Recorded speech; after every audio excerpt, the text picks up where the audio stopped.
Shalom Jemaat MCC yang Tuhan Yesus kasihi. Kita berjumpa lagi dalam Daily Devotion. Hari ini kita membaca kitab yang mungkin jarang kita baca ya.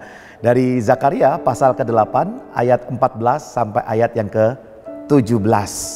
Dan saya beri judul sharing saya hari ini adalah Berkata Benar.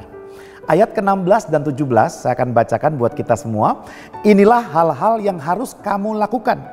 Berkatalah benar seorang kepada yang lain, dan laksanakanlah hukum yang benar, yang mendatangkan damai di pintu-pintu gerbangmu. Janganlah merancang kejahatan dalam hatimu seorang terhadap yang lain, dan janganlah mencintai sumpah palsu, sebab semuanya itu kubenci. Demikianlah firman Tuhan. Ada teguran yang terang-terangan dari kitab Zakaria ini, yaitu apa? Ketika kita berbuat jahat, biasanya yang paling mudah untuk berbuat jahat adalah apa? Adalah pikiran. Makanya firman Tuhan berkata, janganlah merancang kejahatan.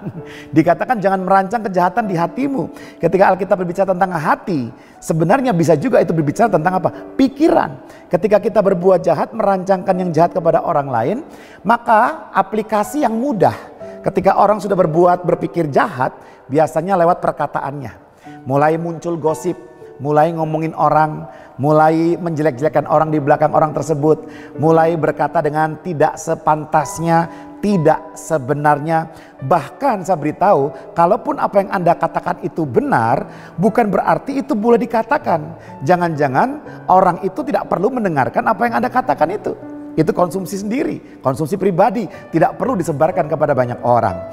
Nah, berbicara atau berkata benar di sini, saya ingin garis bawahi di sini dikatakan berkatalah benar seorang kepada yang lain. Nah, saya menyadari bahwa yang pertama, dengan berkata benar, Anda menunjukkan status Anda sebagai orang benar. Siapa yang setuju bahwa saya adalah orang benar? Jika Anda percaya kepada Tuhan Yesus, maka kita sudah dibenarkan dan kita mempunyai status anak Allah. Kita orang-orang yang dibenarkan karena kematian Kristus, penebusan Kristus dalam kehidupan kita. Sehingga kalau Anda orang benar, Anda perlu berkata benar. Berkata benar, berkata jujur, berkata apa adanya, berkata yang sebenarnya. Bukan hanya berkata yang ingin didengar oleh orang, yang menyenangkan orang lain. Tapi kalau itu kebenaran kita sampaikan. Dan yang kedua, dengan berkata benar, Anda menghilangkan banyak beban di masa depan Anda. Apa maksudnya Pak Anta? Maksudnya begini, kalau orang suka berbohong atau berkata tidak benar, maka dia akan menambah beban hidupnya di masa depan. Kenapa?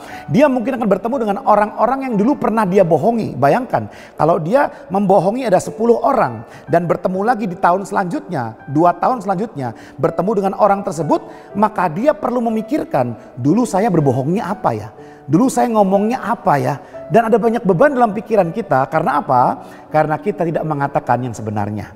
Buanglah semua kebohongan itu, maka Anda hidupnya akan tanpa beban pikiran. Sehingga kita tidak perlu memikirkan apa kebohongan yang pernah kita ucapkan sebelumnya. Dan yang ketiga, dengan berkata benar, Anda membuktikan bahwa Anda mencintai Tuhan. Menurut saya, kita berkata jujur, berkata benar satu dengan yang lain. Itu bukan karena supaya disukai oleh orang, bukan. Karena itu ekspresi kecintaan kita kepada Tuhan. Kalau Anda mencintai Tuhan, mengasihi firman Tuhan, maka kita tidak akan bibir dolak-dalik.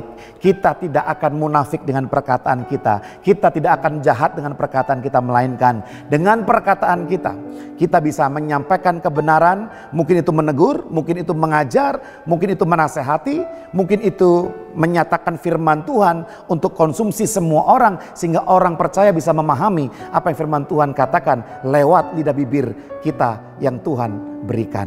Terima kasih Tuhan, kami mengucap syukur Engkau sudah memberikan bibir ini sebagai kepanjangan tangan-Mu. Pakailah, jadikanlah berkat bagi banyak orang.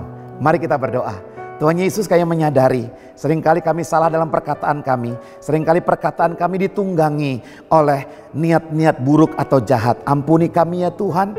Tolong kami mulai hari ini kami bisa mengasihi orang lain dengan cara apa? Berkata-kata benar, berbicara yang benar dengan tulus, dengan sebuah niat karena kami mengasihi mereka. Terima kasih Tuhan Yesus, kami mengucap syukur. Mampukan kami ya Tuhan. Amin. Tuhan Yesus memberkati kita semua.